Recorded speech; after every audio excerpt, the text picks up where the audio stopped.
What is up, Fin fans? I literally got home like 5 minutes ago. I haven't even taken off my work clothes. I had notes for one video today, but then all of a sudden something happened.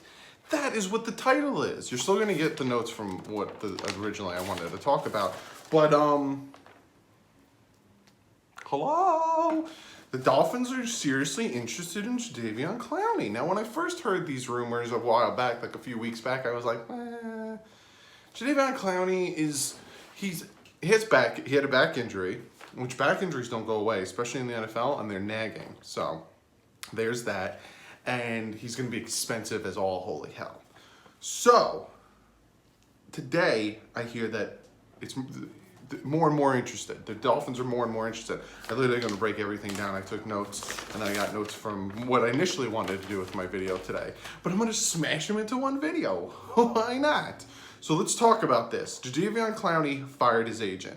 So if you guys noticed that a while back there was the talks of Laremy Tunsil could be traded. Laremy Tunsil is on the trading block. From one person tweeted out or said something about the fact that Laremy Tunsil could be traded, which was, if you don't know what this is, you're not young, you're not old enough to know what it is. So that was essentially people reaching out to the Dolphins asking, hey, what would you want for Tunsil? And the Dolphins telling them to go kick rocks. So essentially, that's that, right? So the Dolphins, Jadeveon Clowney fires his agent, all right? So now Jadeveon Clowney is running on his own. He doesn't have an agent and all that stuff. Also, he cannot be traded until he signs his franchise tag or his tender.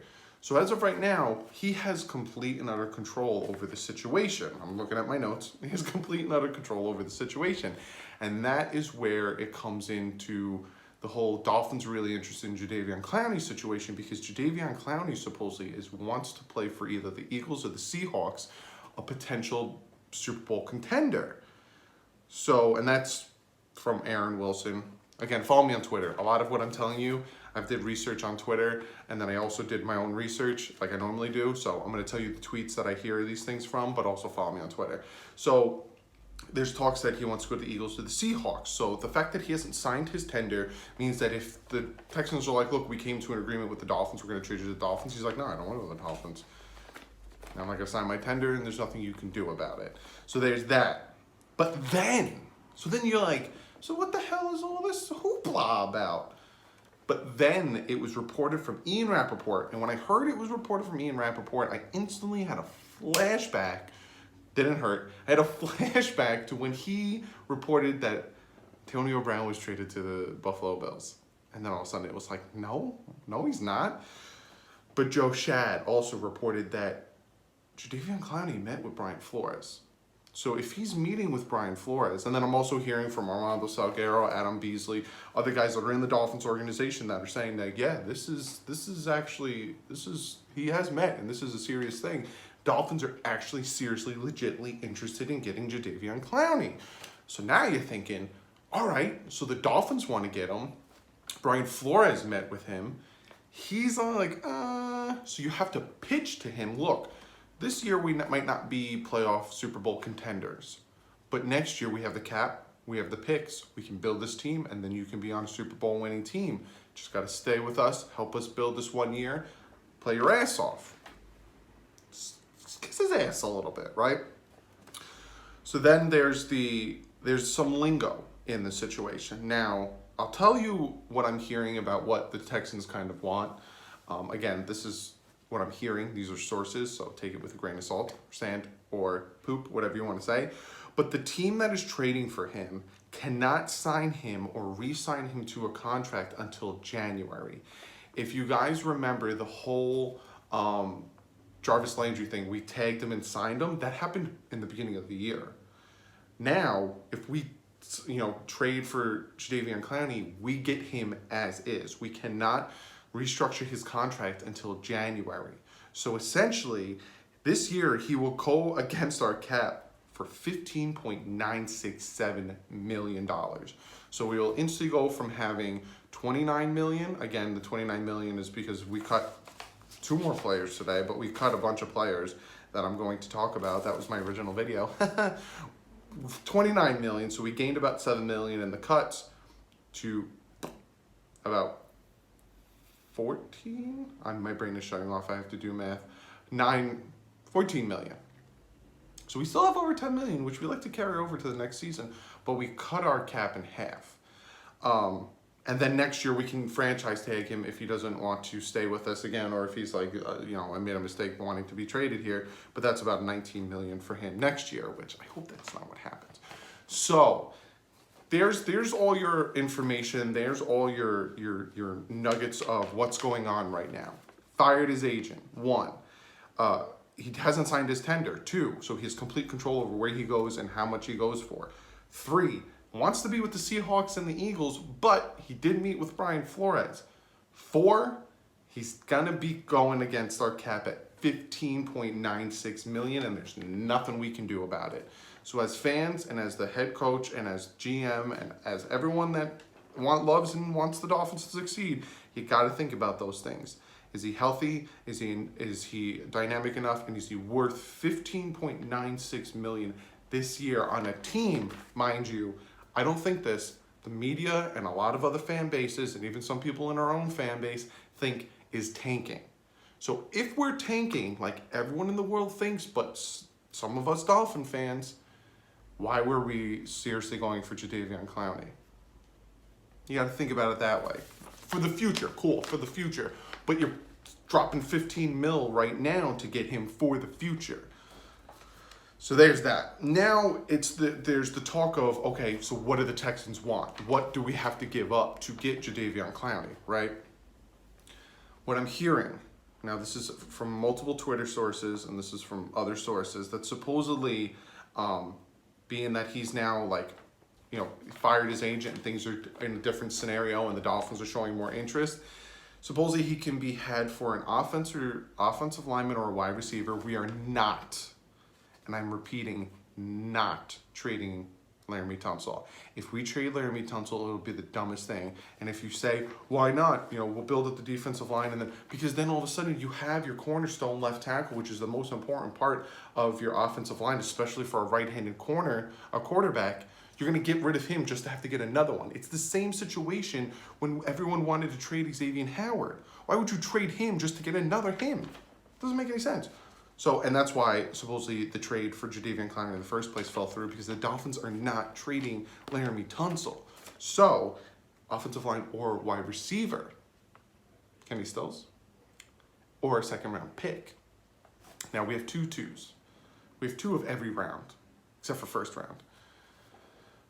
Maybe one of our 2s, Kenny Stills for Jadeveon Clowney. That's not what I want. I'd prefer maybe Kenny Stills and one of our 5s for Jadeveon Clowney, because I don't see the Dolphins agreeing to giving up a lot for a linebacker / defensive end hybrid who's going to cost us 15 million this year. It would make no sense to give up a first, a second, or a third and a player for somebody who's going to cost 15 million on the cap this year, and there's nothing you could do about it unless somehow the Texans agree to take some of that contract, like we did with Ryan Tannehill, or like we did for some other players.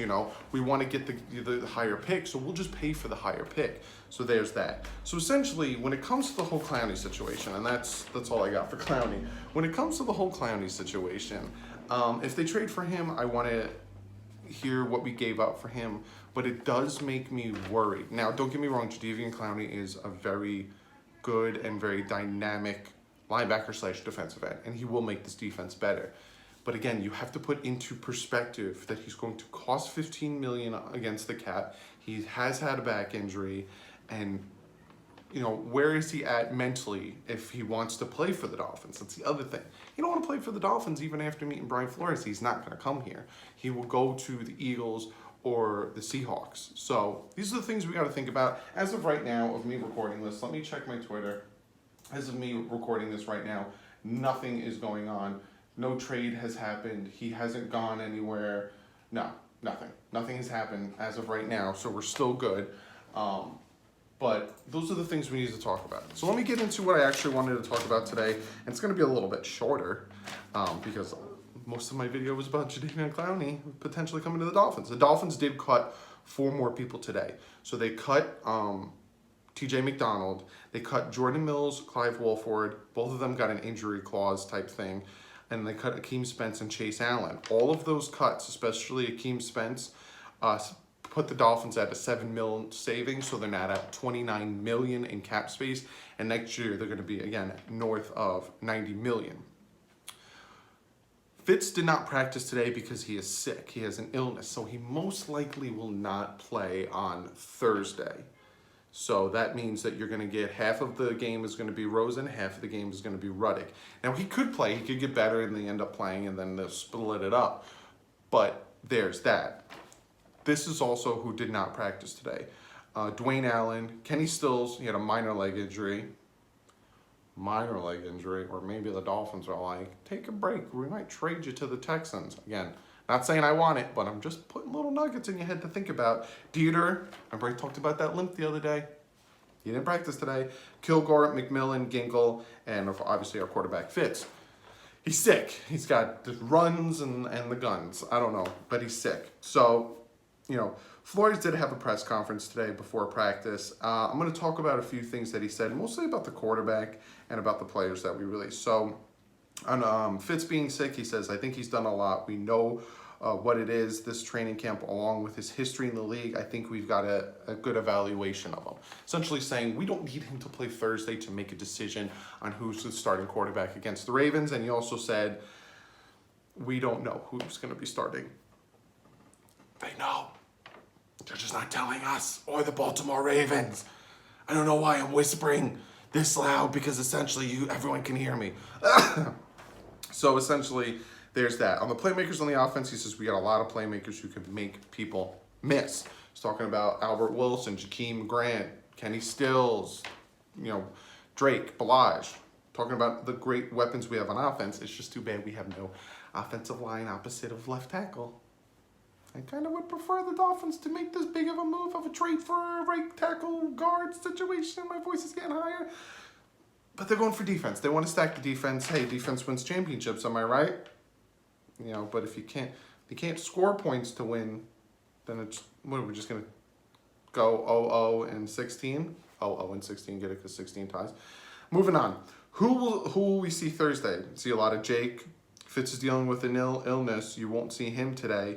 Good chance you'll see Rosen. Again, he just reiterates. You might not see Fitz on Thursday, but you might just take some probiotics and some Tums and antacids and get out on the field.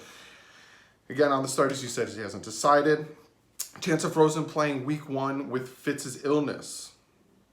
It'll be determined, still trying to figure that out. He knows. He's just messing with everybody. Then he talks about the players being released. All these guys worked hard the entire time they were here. Again, every team is going to make the decisions over the next 5 days. We're not exempt from that. As for the 3, now 5, because he said 3, but then they cut 2 more during his press conference. The 3, now 5, we did what we felt was best for the team and will continue. Also talks about the cap space. He also talks about, the team in general. That's kind of the stuff I thought more importantly. If you guys want to see the full press conference, it's on Miami Dolphins YouTube channel. Literally just type in Miami Dolphins in the search bar. Their YouTube channel will come up. Brian Flores is playing things close to the chest. Injuries, everything. Playing things close to the chest. And I love it. Mess with the other team. They're going to prepare for Fitz and Rosen to play week 1. They have absolutely no idea who's playing week 1. He probably won't announce the starter for week 1 until maybe a week or a few days before week 1. I love it. I don't give a crap. I honestly don't give a crap. I want them to win. I want them to compete. I want them to do the best. It doesn't matter to me if it's Fitz or Rosen. It doesn't matter. I'm not going to be pissed one way or the other. I'm going to be pissed if we lose. So let's do what's best for the team. But be sure to comment below, fellas. I'm still in my work clothes. Like, the Dolphins are making moves. The Dolphins are not tanking. Hello? Who said it from the beginning? They're rebuilding. They're not tanking. If they were tanking, they wouldn't be making this push for Jadeveon Clowney. I said in the beginning, if they were tanking, they wouldn't bring in Fitzpatrick, who's going to win them 5-6 games on his own. This defense is not a tanking defense. This defense, it will make them better. So be sure to comment below. I'm going to get to one of you guys' comments of the day. This one comes from Daniel. And he says, I hope this makes worthy of the comment of the day. And it did, Daniel. It definitely did. Now, it did because he talks about the Cleveland Browns, and there's a few things he said in there that I'm like, okay, makes sense. And there's a few things that I disagree with. He says, we could be like the Browns did and transform our roster. We have little to no talent right now like the Browns. I disagree with that. I'll get back to that. We have a lot of upcoming picks like the Browns did. That's true. We could potentially get a new quarterback like the Browns did. That's true. And we have a ton of money in trade capital for the offseason like the Browns did. This could be a complete transformation, guys, very soon. I see where you're coming from. I really do see where you're coming from. But when you say we have very little talent like the Cleveland Browns did, I disagree with you 1,000% on that one. Wilkins, Aguavin, Baker, Xavier Howard, Mika Fitzpatrick, Drake, Balaj, even Laird, Mark Walton, Albert Wilson, Jakeem Grant, Preston Williams, Laramie Tunsil, Vincent Taylor, Charles Harris is starting to step up. Ginkle I think Ginkle's going to be good, but he hasn't played. That was like, what, 13 players I just named, and you said we have very little to no talent? I don't think we have very little to no talent. I think if the offensive line, besides Laramie Tunsil, was better, I'm not talking elite, I'm talking just better, this team is a 9-win team. I'm just very curious. I'm very scared of the offensive line. But Daniel, thank you for the comment. I do agree with some of the things you're saying. We have a ton of cap, we have a ton of draft picks, and we have a ton of moves that are going to be made next year to make this team better. The only difference is the Browns have sucked for a long time. I'm talking sucked. The Dolphins, on the other hand, have been mediocre for a long time, and they're just kind of doing mediocre, get rid of a few talent to make it up. It's like you know when you're driving a car, hey, I got this. You know when you're driving stick shift and you're cruising, and then you need to, pop it into the next gear to take off, and you have to take your foot off the gas to hit the clutch, and it kind of like goes back, and then you go. That's what we're doing. Go back, and then take off. That's what we're doing. Thank you for the comment. Like I said, be sure to comment below. Be sure to follow me on Twitter. Things are breaking. I'm going to tweet it out before I can make a video. So be sure to follow me on Twitter. Also, my Instagram is the same thing. If you need to find me anywhere, it's DouglieDoWrong. No one has my name. I'm copywriting it. It's my name. No one has it. You need to find me on Instagram, Twitter, PlayStation, Xbox, the Moon, Mars, Uranus, DouglieDoWrong. So be sure to follow me on Twitter because as things break, I can tweet out that stuff quicker. Be sure to check out the Bit Boys. We're going to do a recording tomorrow. I got a ton of games planned for that, so be sure to check out the Bit Boys. Give this video a thumbs up. Dolphins are making moves. A little over a week where it's week 1 versus the Baltimore Ravens. I have videos planned for you guys, previews, posts, all this stuff. Be sure to hit the thumbs up. Be sure to subscribe if you're not subscribed already. Also, be sure to check out DolphinsTalk.com. Great stuff. Podcast is out that I was on, so be sure to go over check out DolphinsTalk.com, and you can check out the podcast I was on. Other than that, if the trade happens, you're getting a video. If not, I'll see you guys Thursday, and I'll make another video tomorrow if more news breaks. But other than that, love you all. So like usual, stay classy. Fins up.